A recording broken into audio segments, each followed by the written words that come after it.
waxaa noogu xigaya mudane Cabdulqaadir Maxamed wuxuu madax ka yahay in bulshada associationka ACSAW la yiraahdo.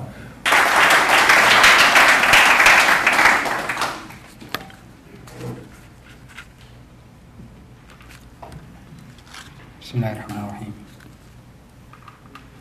C'est Jean-Paul Noël Abdi, maître Warren Chris, Monsieur les membres du bureau du MRD en Amérique du Nord, Messieurs les responsables associatifs de la diaspora djiboutienne d'Ottawa, Mesdames et Messieurs, Assalamu alaikum wa rahmatullahi wa barakatuh.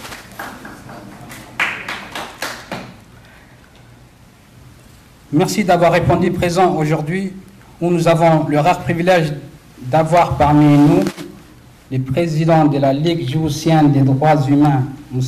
Jean-Paul Noël Abdi, et où nous avons d'avoir parmi nous M. Chris, avocat et grand humaniste canadien. Si nous sommes tous là, c'est parce que nous attachons une grande importance à la défense des droits humains. Václav Havel, dramaturge et homme d'État tchèque, disait que les droits de l'homme et les droits civiques universels ne seront respectés qu'à une condition. Il faudra que l'homme se rende compte qu'il est responsable pour le monde entier. L'histoire des droits de l'homme est aussi ancienne que celle du droit, qu'il s'agisse de coutumes non écrites ou de codes gravés dans la pierre. Enracinés dans des convictions religieuses ou philosophiques, souvent obtenus à l'issue des combats politiques ou des luttes sociales.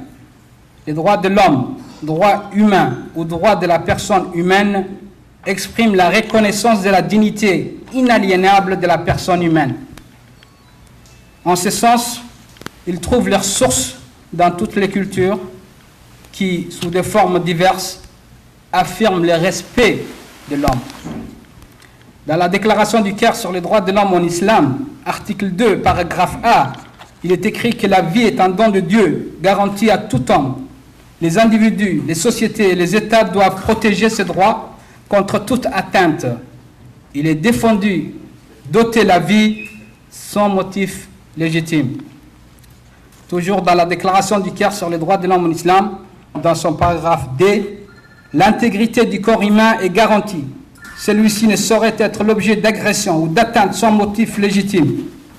L'État est garant du respect de cette inviolabilité. Enfin, dans l'article 3, paragraphe A, il est dit qu'il est interdit en cas de recours à la force ou de conflits armés de tuer les personnes qui ne participent pas au combat, tels les vieillards, les hommes et les enfants.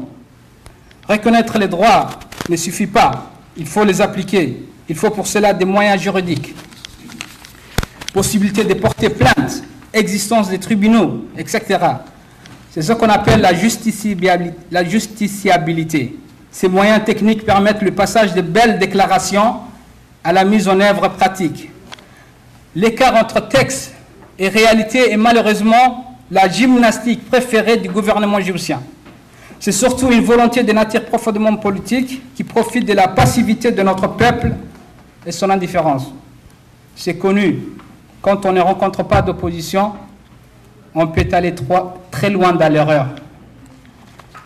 Martin Luther King, pasteur noir américain, lauréat du prix Nobel de la paix et l'un des principaux dirigeants du mouvement noir américain pour l'égalité des droits et de la résistance non violente à l'oppression raciale, a dit ceci: ce qui m'effraie, ce n'est pas l'oppression des méchants, c'est l'indifférence des bons.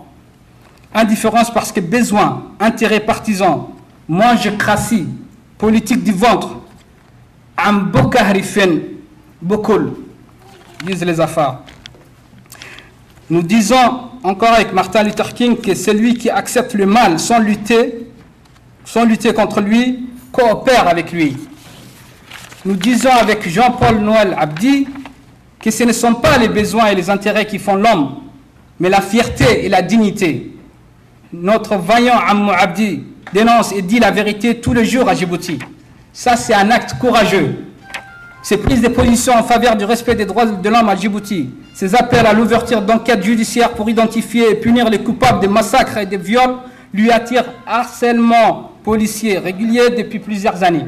C'est lui qui a signalé la découverte d'un charnier dans le Daï, au nord du pays. Encore lui qui avait rappelé l'impunité dont bénéficiaient les auteurs des massacres d'Al-Hiba en décembre 1991 et en novembre 2005, et avait encouragé les familles des victimes à déposer des plaintes. C'est toujours lui qui défend les droits des réfugiés somaliens et éthiopiens accueillis sur le sol djiboutien, dont la situation est des plus précaires et qui sont régulièrement refoulés vers les pays d'origine. Enfin, c'est aussi lui qui dénonce l'impunité des auteurs d'exactions contre les civils, dont continue de bénéficier de l'impunité la plus totale. Ce qui encourage les forces de défense et de sécurité à arrêter, torturer, voire tuer d'innocents civils, surtout au nord et au sud-ouest de la République de Djibouti. Très tôt, vous avez émis des réserves et fait état de vos inquiétudes après la signature de l'accord de réforme et de concorde civile du 12 mai 2001, M. Jean-Paul Noël Abdi. Cette mise en garde prémonitoire vous est venue de votre connaissance profonde du pays et de ses hommes politiques. Aujourd'hui, nous vivons dans cette impasse. Alors, je ne vais pas m'attarder plus longtemps sur ce thème des droits de l'homme. Tout ce que j'aimerais vous dire, c'est ne soyons pas des fatalistes, forçons les destins et protestons contre tous les abus. Ma liberté, ta liberté naîtra de ton courage.